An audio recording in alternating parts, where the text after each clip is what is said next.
Accessing library computer data.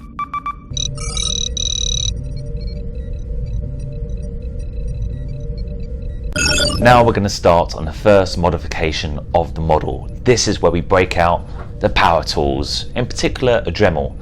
Now before you do anything, make sure you invest in a pair of safety glasses. These are captain's orders, by the way, because you've only got two eyes and the last thing you want is plastic flicking up into one of those eyes, and then you won't be able to carry on making the model. So get yourself a pair of trendy safety glasses. And one thing I say, get yourself a pair which are super comfortable, because the last thing you want to do is get a pair of safety glasses and they're really uncomfortable and you just won't use them, and what's the point? So get yourself a pair of these, captain's orders.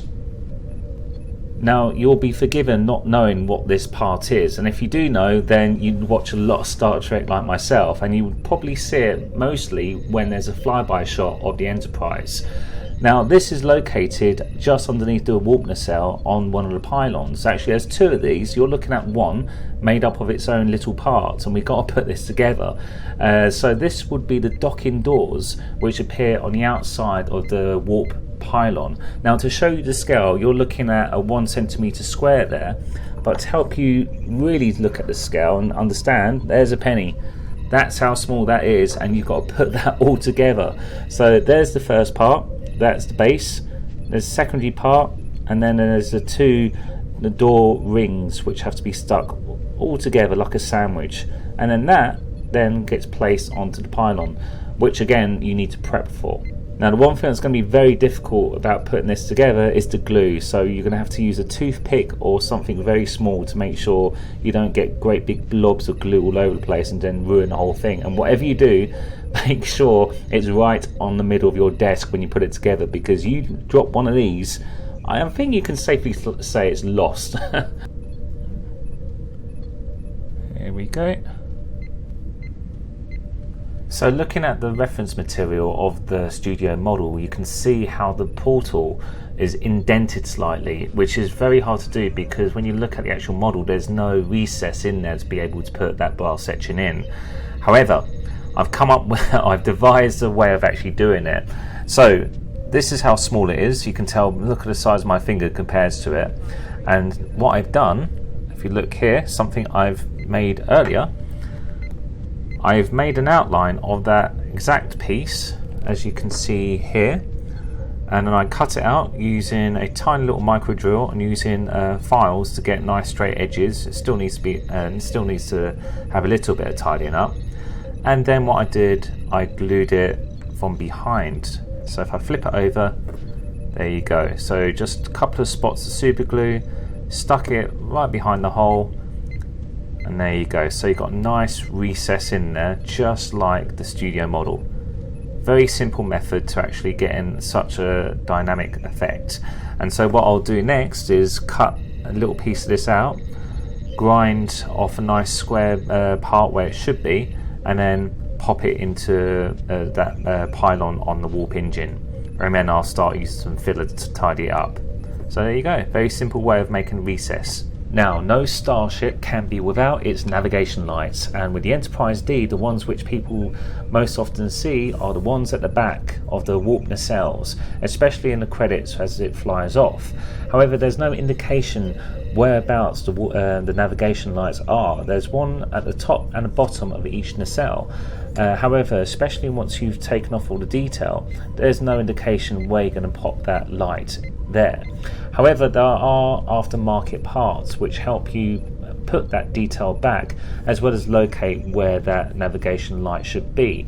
Now, there's two companies that actually produce accurate parts for this model, which I do recommend. One of them is Tetryon Parts, and they produce these lovely little resin features, so one for each warp nacelle, and also a Polish company by the name of Green Strawberry, and they produce brass etchings, really beautiful accurate parts.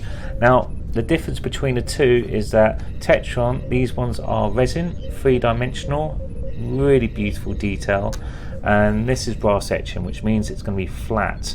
And it's probably better to see from the instructions that As you can see, yeah, it's just flat, and you stick one part on top of each other, and then you pop the whole thing onto the back of the warp nacelle. This is pretty easy, but it's not accurate. If you look at the studio model, it doesn't have that. It's three-dimensional. It's a raised detail, and that's where Tetryon Parts come in. And so I'm not going to use the ones by Green Strawberry, even though I will use everything else on their brass etching plates.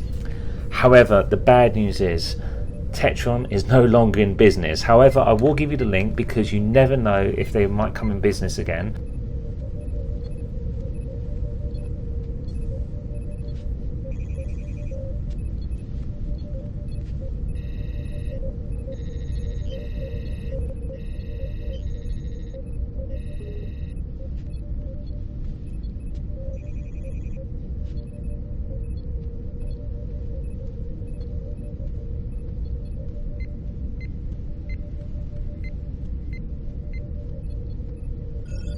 Incoming transmission.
And here we go. I didn't realise, but the light was making it glimmer too much, and you couldn't see the detail. So I've had to change the camera around. And as you can see, that is beautiful. Really, really good piece of detailing. It does look a little bit messy around the edges, but that's not a big issue because we just needed it to fit in the hole. And we're going to be using filler and glue, and then we're going to sand it all down. But I think you'll agree, this is a lovely detail. Just have to make sure that it's flush with the warp nacelle. As you can see, I've already popped a hole there, and that's ready for a fibre optic. I think it's like a 0.5 of a millimetre.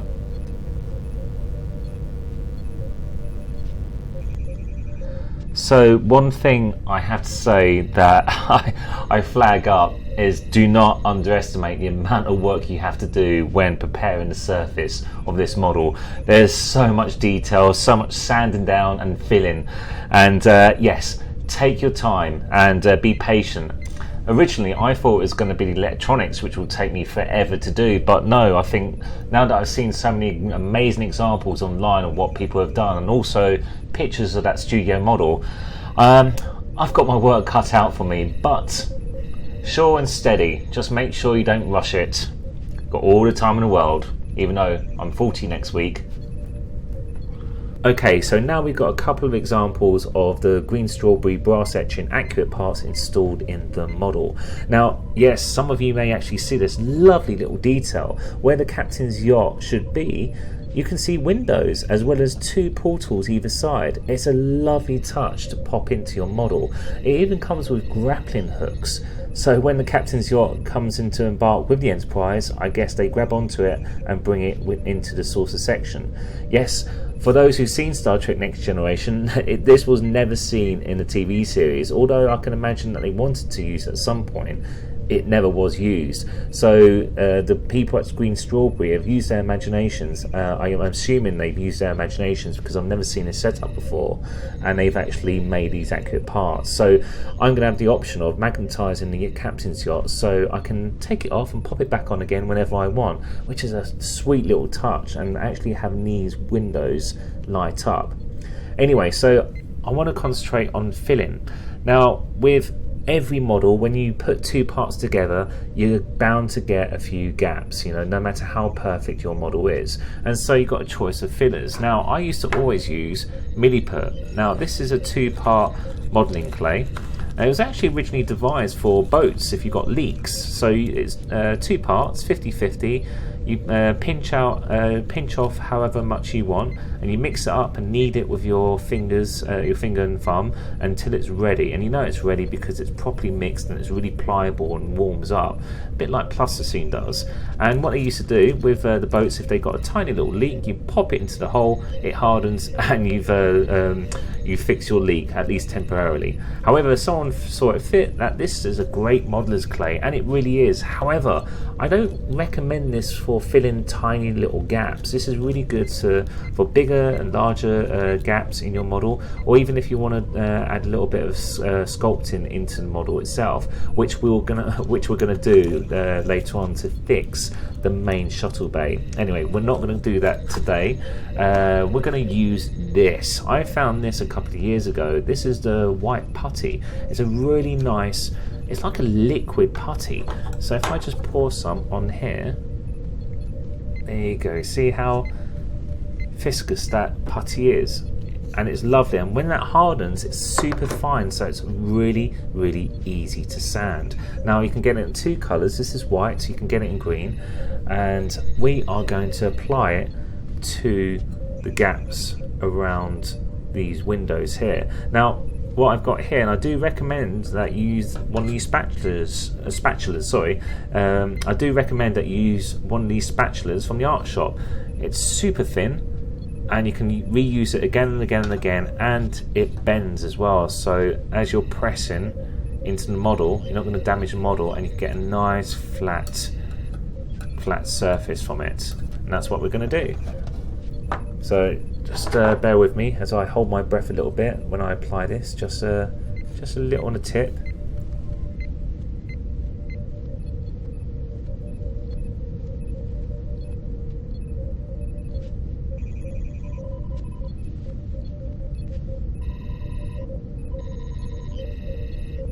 So there you go. I've done that now all the way around the windows, and that's actually hardening a little bit now, so you haven't got much working time. It's the way this works isn't two-part, as you just saw. You just pour it out, and it's the air is the thing that cures this modelling putty. Now you leave it for, I'm not too sure how long you leave it for, but it depends how much you put, how much you use. So the more you use, the longer it's going to take to dry. But I would say just leave it overnight to harden, and then come back and start rubbing it down. And that's how you fill parts of your model. So with model making, a lot of the tedious tasks is basically sanding. Now I'm using 400 wet and dry grain, and that's helping me take away all that filler, but yet leaving the filler where it should be, in the gaps and the divots, which you don't want, because you want to make it as perfect as possible. Now actually I've got a little tip for you when sanding. So the part you want to sand, you want to put that on another sanding block. Yep, this is a cork one, and by doing so, it means as I start sanding away and going around the edges, I'm not going to start wearing away my table or my cutting mat, because yes, you've got a cutting mat which protects the table, but you don't want to destroy your cutting mat by sanding, otherwise you're just going to get loads of little divots everywhere, and it's not going to be a great place to work. And also it keeps your model steady as well, so as you sand away, it stays exactly where it should be. So there's a lot of little details in the Enterprise D, and with the green strawberry brass etchings, it comes with many additional parts, and some of which I'd never think of replacing, especially this back bit. Some of you model makers and Star Trek enthusiasts may recognise this bit. I think this is meant to be the Arboretum. However, the actual windows aren't really that clear. In fact, I think over a period of time, you've got to remember the moulds that these casts are made from, they're probably about 3 decades old, and they've kind of deteriorated. So Green Strawberry have produced, let me just see if I can pick one up now, these window replacements fantastically brass etched, intricate replacements for the back of the windows here. And so to install them takes some time and delicate filing. So like I've done before, I'm not going to go into too much detail now, but if you have a look at the windows, so I've drilled, first off I drew around a brass etching, then I got my micro drill and I made loads of holes within that stencil that I made. Did not go outside, and then as you can see on the right hand side, this is already done. I filed it down using a flat square model maker's file, and that's exactly what I'm doing now. So on this particular one, I'm going to start filing it down till I get further and further to the black line, and then afterwards I can then stick one of these windows down. So if I just bring one up, there you go. There you go. So it's almost a perfect fit. Now take your time when doing this if you are going to install these, but I have to say they are gorgeous, and I do recommend you pop those in. And what I'm going to do, I'm going to use a little bit of super glue, and then when I'm going to actually spray it with a little bit of spray as well, just make sure that all the gaps are filled in, and then I'll probably put some clear plastic behind these windows, so when I come to light it up it looks like there's glass in there, and that's it. So here's a good tip if you're trying to fit something like these windows and they have to be flush. When I say flush, it means that they've got to be completely smooth with the plastic they're aligning to. Now if you just pop in one of those pieces of brass etching in that hole, it's going to be hit and miss if it fits. I'll be very surprised if it fits and doesn't move out of that slot. It may just fall through the hole, and holding it together with glue you're going to get it misaligned. So how do you align it? Well, if you can just see, I've used sellotape. So what I've done, I've popped sellotape across the entire surface, so I know that when I flip this around and I pop in my brass etching, it's not going to go any further than the sellotape. And then once I've popped that in there, I can then just add the glue all the way around using a toothpick. So just to give you an example, it's quite a fiddly job, but if I just show you an example. So what I do, grab onto my window if I can, and just pop it in there and give it some persuasion, and once that's settled and flushed, what I will then do is get some glue, put it on the end of my toothpick, and just add it all the way around the edge until you get something like I've got there. So thank you for watching this episode today. Yes, it was laborious, there was a lot of sanding, and that's one of the reasons why I'm going to cut this short and break it up into 2 parts, because last thing you want to do is watch a long video of me just cutting and sanding all the time. So we got a second part because we've got more accurate parts to install in this model. Oh yeah, by the way, I've actually added all the links below to all the companies where I actually source these accurate parts from. Actually, one of the ones I did not mention before is Don's Light and Magic.